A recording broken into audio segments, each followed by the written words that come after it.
네, 여러분 반갑습니다. 구기 종목 분석 전문가 볼 좀 만진 놈입니다.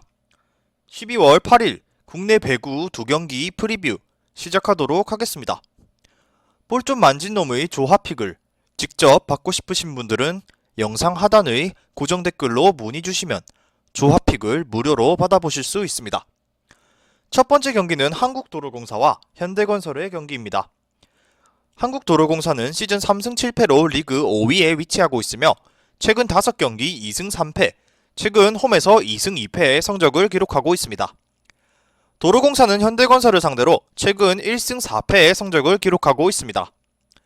현대건설은 시즌 3승 7패로 리그 6위에 위치하고 있으며 최근 5경기 1승 4패, 원정에서 5패의 성적을 기록하고 있습니다.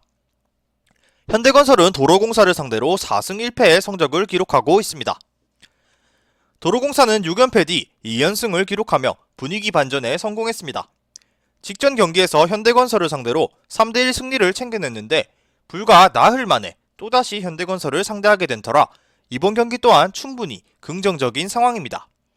당시 경기에선 켈시가 트리플 크라운을 달성하는 등 빼어난 경기력을 선보였고 박정아 또한 양팀 최다인 31득점을 기록하며 확실한 공격력을 드러냈던 점이 크게 작용했습니다.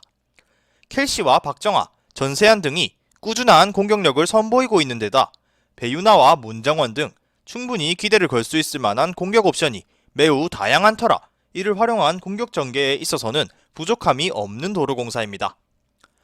현대건설은 앞서 KGC에게 승리를 챙기며 길었던 6연패에서 벗어날 수 있었지만 직전 경기에선 도로공사를 맞아 다시금 패하며 크게 아쉬운 모습을 노출했습니다. 게다가 이번 경기에서 또다시 도로공사를 상대하는 터라 앞서 보인 경기 내용이 또다시 재현될 가능성이 적지 않다고 보여집니다. 현대건설의 경우 이다영의 이탈 이후 올 시즌 꾸준히 세터진에서 잡음이 적지 않은 모습인데 이나연과 김다인 등 세터들의 볼 배급부터 좋지 못한 터라 공격의 첫 시작부터 좋지 못한 측면이 강합니다. 외국인 선수 루소의 경우 폭발적인 득점력을 선보이지 못하고 있는 터라 위기 상황에서 홀로 공격을 이끌어 나가며 팀을 승리로 이끄는 모습 또한 기대하긴 어려운 모습입니다. 상대 켈시와의 맞대결에서부터 적지 않은 득점 차이를 선보일 가능성이 높다고 보여집니다.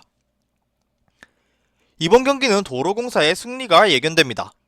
불과 나흘 전 맞대결을 펼친 데다 당시 최종 득점 차이가 크게 벌어지며 도로공사가 3대1 승리를 챙겨냈던 점을 생각한다면 이번 경기에서도 큰 차이가 드러나진 않을 것이라 보여집니다.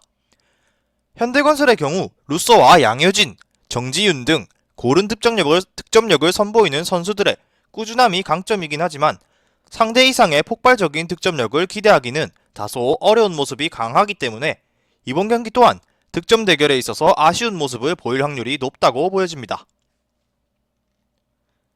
다음 경기는 남자 배구 우리카드와 KB손해보험의 경기입니다. 우리카드는 시즌 5승 7패로 리그 5위에 위치하고 있으며 최근 5경기 2승 3패, 최근 홈에서 2승 3패의 성적을 기록하고 있습니다. 우리카드는 최근 손해보험과의 맞대결에서 4승 1패의 성적을 기록하고 있습니다. KB손해보험은 시즌 10승 3패, 리그 1위, 최근 5경기 4승 1패, 최근 원정에서 3승 2패의 성적을 기록하고 있습니다. 손해보험은 최근 우리카드와의 맞대결에서 1승 4패의 성적을 기록하고 있습니다. 나경복이 없는 상황에서 손해보험, 삼성화재를 상대로 2연승을 거둔 우리카드입니다.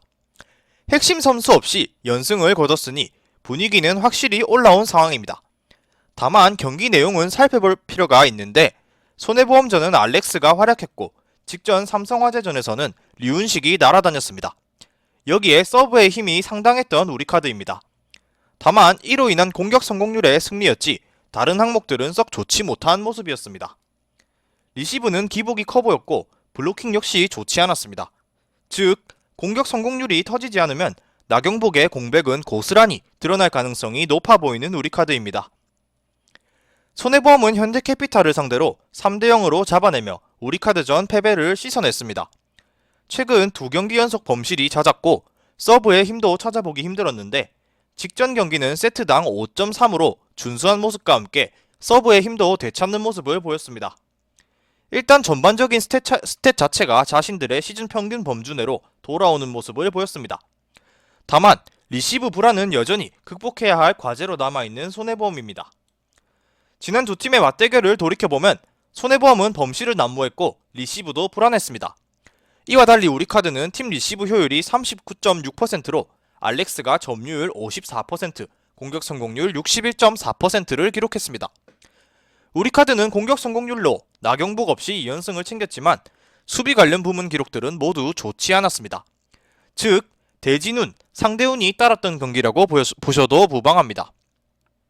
수비가 안되는 상황에서 우리카드가 3경기를 내리 뛰어난 성적을 얻어낼 확률은 극히 낮다고 보여집니다.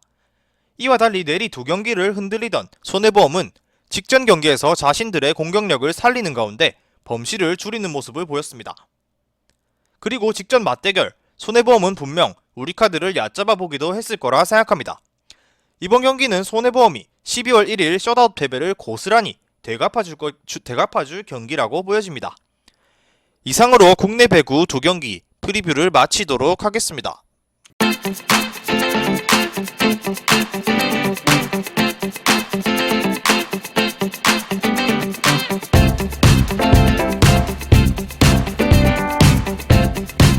볼 좀 만진 놈도 시청하는 무료 스포츠 중계 커뮤니티 고정 댓글로 확인 부탁드립니다.